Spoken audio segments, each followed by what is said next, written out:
From the Windy City, the city of the big shoulders, it's our good friend Victoria.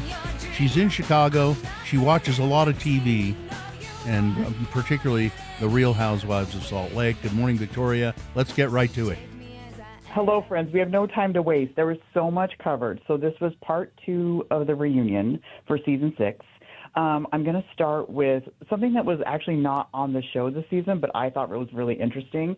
So I sent you all pictures, and so we're going to start with Angie has this scroll. Angie loves a prop, and so Angie brings this scroll with her to the reunion. And there's this thing that the housewives do when they're at a reunion. If they've brought a phone or if they've brought a prop, they'll stick it behind their pillow. And so this very dramatic moment where she reaches behind her pillow, you're like, what is she going to show us?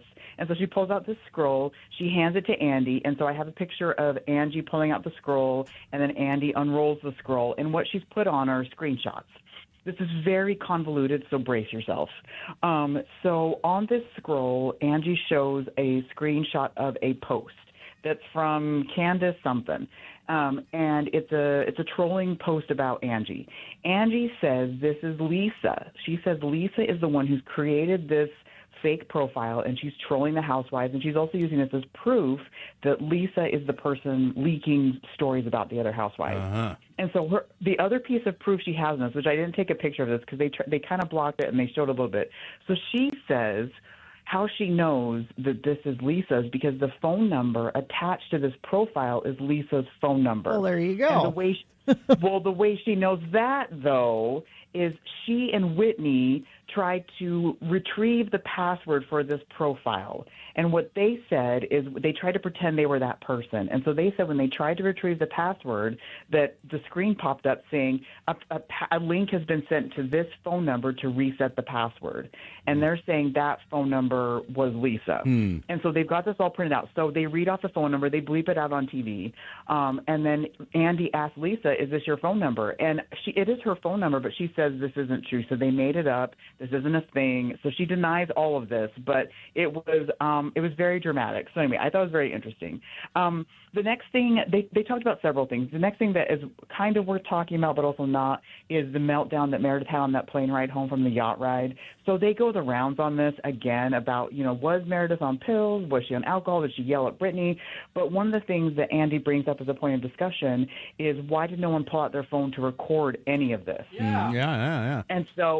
And so Heather immediately comes to the defense, like, we are not, we are good people. Like, we're not pieces of, whatever, who would, pull out our phones and record each other. And so it turns into this weird discussion, but I can't remember if production or somebody else, another housewife, on the couch, points out Heather's hypocrisy because they cut to a video that we saw in a previous season where Heather recorded Lisa in a bathroom when Lisa was having a meltdown for losing a ring. Yeah. And so, this is not really true. But it is weird that I get why they didn't pull out their phones, and I also get why maybe they could have. So anyway, you said something. You said something at the beginning of that part, which sort of sums up the whole thing. You said this is all sort of worth talking about, but not.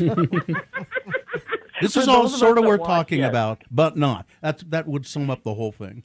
Yes. The whole show, the whole conceit of this thing. Yep.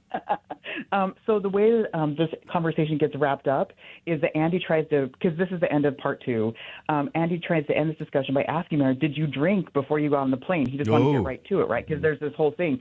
So she says, I'll get to your answer, but let me say something first about why I have a problem with Brittany. And she goes on this very long story, which actually I think was interesting and we don't have time to talk about, but that's where Meredith goes. So we'll see next week if we get an answer to Andy's question. Okay. I'm going to jump to actually, I'll say real quick. So one of the things we get at a reunion is where are we today, right? Because since they stopped filming, is there any news? Is there anything to share? We're going to get a big thing next week. But one thing we hear today is that Mary's son is actually serving time in the Salt Lake City jail. It sounds like he had some restraining orders that he repeatedly violated against his ex-wife. And Mary said she won't visit him in jail. And then we learned there's a documentary coming out about Mary's church, and her sister's involved in helping the production of this documentary. So we'll see. We get the first ever walk-off by Andy. Andy's so frustrated by the women talking over each other and not taking turns that he's like, I'm done. And he gets up from the couch and walks off the stage, to the side of the stage. And so I have a picture of him standing up and walking away. He's never done that. He's never done that. And this one's really bad. Like they will, because usually he can say, okay, so one at a time. They won't listen to him. They were literally all talking at the same time. So he's never done that before. We usually get this from a housewife, which we did get at the end of this episode. A couple things that were not on the show that I really wanted to share. So last week, and actually throughout the season, Lisa has been dropping Ben Affleck's name as why she couldn't go to some stuff. And so there's a clip on Access Hollywood, if you want to go look this up, where somebody actually asked Ben Affleck about this, and if he knows Lisa. His reaction is hilarious. The look on his face, his confusion of who. And so he says, I don't want to embarrass her, which we can read between the lines that he has no idea who she is. Yeah. They didn't do anything together. Yeah. And then John Oliver was on Watch What Happens Live, I think a week or two ago, and he had all the hot takes. And so check that out if you're interested. But he did say that Brittany is the perfect punching bag, and she signs up for it by talking about her relationship to Osmond all the time. Yeah. So, and then my drinking game this week, I'm calling it one at a time. And so you're going to take a drink each time Andy tells them to stop talking over each other and take turns, which is consistently throughout. You might actually not make it to the episode. You might pass out because you're going to drink so much. Can I ask you what? So if Andy walks off, does that just end the episode, or do they just let him keep going? What happened here was it was enough of a performance where the women begged him to come back. We're sorry, Andy. We're sorry. But I could see it getting to a point where he's like, I'm done. And then maybe that would just motivate them to try and get it together. All right. Thank you, Victoria. All right. We'll talk to you next week. Thank you This is so worth much. talking about, but not. All right. Thank you. Yes, part 3 next week. Okay, thanks, guys. An angel underneath. All right.